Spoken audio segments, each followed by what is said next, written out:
Hey guys, welcome back to our channel Viral Indian. इस channel में आप सभी का फिर से स्वागत है। गाइज, अगर हम बात करें बॉलीवुड की 70s और 80s के दशकों की, उस समय हमें काफी सारे ऐसे एक्टर्स मिले जिन्होंने हमारे दिल पे राज किया था। उनके बॉलीवुड की मूवीज अभी तक हमारे दिलों पे राज करती है। आज भी गाइज हम ऐसे एक्टर के बारे में बात करेंगे जो उस समय के वर्सटाइल एक्टरों में से माना जाता था। सो गाइज, आज हम बात करेंगे राज कपूर जी के बारे में। वो एक एक्टर ही नहीं बल्कि निर्माता और निर्देशक भी रहे हैं। उस समय के इतिहास में सबसे महान और प्रभावशाली अभिनेताओं और निर्देशकों में से उनको एक माना जाता था। राज कपूर जी ने 1935 में बस 10 साल की उम्र में ही बॉलीवुड में डेब्यू किया था और उनकी फिल्म थी इकबाल।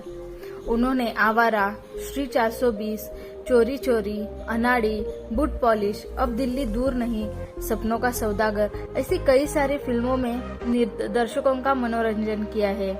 एक अविश्वसनीय अभिनेता होने के अलावा वह आरके फिल्म्स के संस्थापक भी थे। सहकलाकार नरगिस के साथ उनकी महाकाव्य की गाथा कोई नहीं भुलाएगा।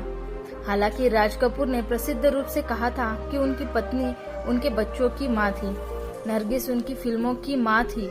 1945 में राज कपूर की मुलाकात नरगिस से हुई जब वह 8 फिल्मों की स्टार थी। वह 20 इयर्स की थी, राज 22 इयर्स के थे और वो दोनों फिल्म इंडस्ट्री में नए थे। उन्हें 1948 में आग में एक साथ जोड़ा गया था। कई फिल्मों में एक साथ दिखाई देने के बावजूद वे करीब आ गए थे। नरगिस पूरी तरह से राज कपूर के प्रति समर्पित थी। उन्होंने उनकी फिल्मों में अपना दिल, आत्मा और यहाँ तक कि अपना पैसा भी निवेश किया था। राज कपूर भी नरगिस को पसंद करते थे, लेकिन वह पहले से ही शादीशुदा थे और उनके बच्चे भी थे। इसके बावजूद राज कपूर ने नरगिस से बार बार वादा किया था कि वह उनसे शादी करेंगे। नरगिस राज के प्यार में पागल थी और उनसे शादी करना चाहती थी।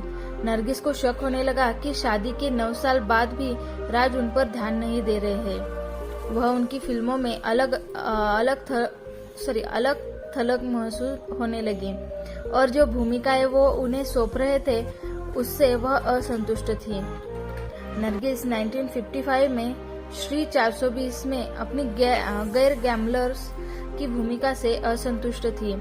अपने गुस्से के परिणाम स्वरूप उन्होंने राज कपूर को बताए बिना 1957 में मदर इंडिया साइन कर ली।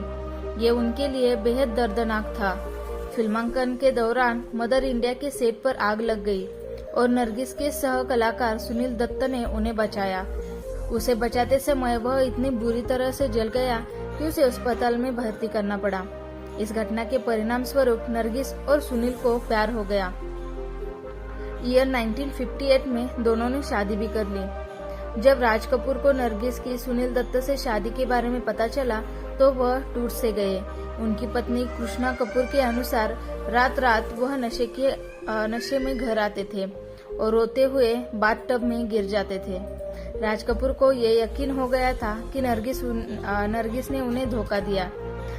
राज कपूर जी ने 1986 के एक इंटरव्यू में कहा था कि नरगिस ने मदर इंडिया साइन करके उन्हें धोखा दिया और उन्होंने उन्हें कभी माफ नहीं किया।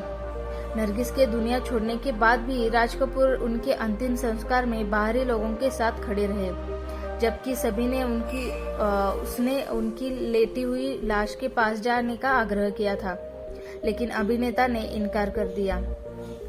नरगिस की 1981 में अग्नाशय कैंसर से मृत्यु हो गई थी।